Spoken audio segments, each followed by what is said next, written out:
Os projetos anti-MST, que punem invasores de terra, chegam ao Senado e vão começar a tramitar em comissões agora depois do recesso. Repórter Marília Ribeiro.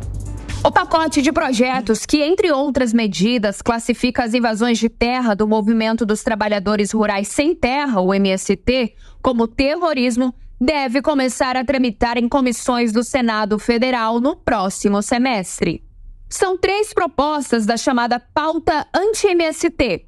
O objetivo das matérias é punir os envolvidos em invasões com a proibição de acessar programas de reforma agrária e crédito rural, ou de assumir cargos públicos, além de impedir que invasores de terras recebam benefícios e auxílios do governo federal, incluindo o acesso a unidades habitacionais do Minha Casa Minha Vida. Nestes casos, a proibição terá duração de 8 anos a partir do momento em que as propriedades forem desocupadas. O senador Alan Rick, do União Brasil do Acre, que preside a Comissão de Agricultura na Casa e faz parte da Frente Parlamentar da Agropecuária, afirmou que a bancada do agro deve trabalhar para que a matéria tramite com celeridade. Chega agora ao Senado da República. Eu entendo que os senadores da bancada do agro, ligados à Frente Parlamentar da Agropecuária, certamente trabalharão para que essas matérias recebam seus relatores e tramitem com maior celeridade no Senado. No pacote anti-MST, há quase 20 projetos que classificam como terrorismo a invasão de terras quando praticada com a finalidade de provocar terror social ou generalizado. Aumentam as penas para coibir invasões, especialmente se ocorrerem em áreas rurais ou em locais ermos. A Comissão de Agricultura realizou uma audiência pública com representantes do Instituto Nacional de Colonização e Reforma Agrária, o INCRA, e integrantes do agro, em que foram discutidas pautas relacionadas à regularização fundiária, como um projeto que permite que esses processos sejam feitos pelo Judiciário. O presidente da comissão, Alan Rick, destaca que a audiência foi feita para tratar sobre políticas para que a regularização fundiária seja eficiente. Nós fizemos uma audiência pública na Comissão de Agricultura e Reforma Agrária, tratando exatamente de políticas para que a regularização fundiária seja eficiente no Brasil e combata as invasões de terra, garantindo às pessoas que precisam do seu pedacinho de chão tenham acesso às glebas, tenham acesso aos seus lotes para a reforma agrária. O pacote anti-MST foi uma reação às ocupações do movimento que ganhou força no Abril Vermelho, quando o grupo promove uma série de ações. Parte dos projetos é resultado ainda da CPI do MST.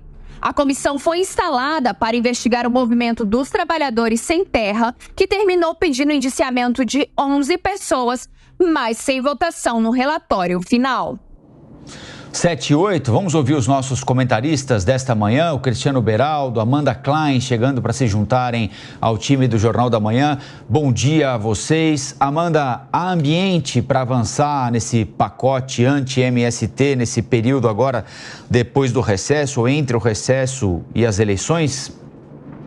Colombo, bom dia a você, Beraldo, Lívia, bom dia a quem nos ouve, quem nos assiste. O ambiente no Senado é completamente diferente daquele da Câmara. Na Câmara, essa pauta anti-MST, depois das invasões ou das ocupações do Abril Vermelho, foram aprovados em regime de urgência, ou seja, não há tempo para debate mais aprofundado nas comissões, para que a sociedade se envolva nas discussões. E no Senado isso não vai acontecer nem com a pauta anti-MST, nem com outros projetos, como a própria anistia aos partidos, que também foi aprovada na Câmara, e no Senado deve passar por todas as comissões com muito mais vagar e muito mais debate. E Rodrigo Pacheco deve fazer o mesmo com essa pauta anti-MST. Inclusive, os senadores, mesmo alguns da Frente Parlamentar da Agropecuária no Senado, como o senador Efraim Filho, por exemplo, do União Brasil, já disse que ainda precisa se inteirar do mérito da proposta. Então, quando você fala em propostas anti-MST, é preciso ter cuidado de até onde você vai,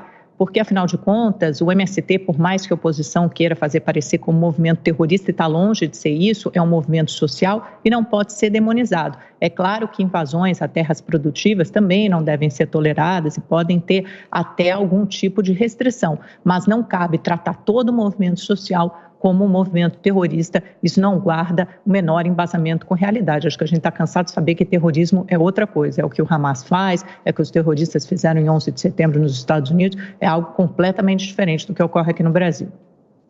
Bom dia, Amanda. Terrorismo é atingir a soberania nacional, que é exatamente o que faz o MST. O MST, ele agride o agronegócio, que hoje é uma atividade essencial para o Brasil, sustenta o Produto Interno Bruto brasileiro, o PIB brasileiro, é sustentado hoje pelo agro. Não fosse o agro, que atua sozinho, com uma ajuda muito pequena quando tem do governo. O governo, na verdade, se coloca numa posição de permanentemente desafiar o agronegócio, a dizer que o agronegócio é fascista. A gente já ouviu isso ser dito da boca de líderes do governo. Então, o MST, se fosse um movimento social, ele pressionaria o governo para que o governo, então, colocasse em prática, investisse nos seus programas sociais ligados ao campo. Mas não, o MST vai além disso, funciona como um organismo político, apoiando deputados, tem lá a bancada que defende o MST, a gente vê a quantidade de invasões violentas produzidas pelo MST. Chamar isso de movimento social, não, isso não é verdade. É preciso que haja uma resposta, é preciso que o MST seja, assim, tratado como um movimento terrorista, porque é isso que eles estão fazendo contra o Brasil.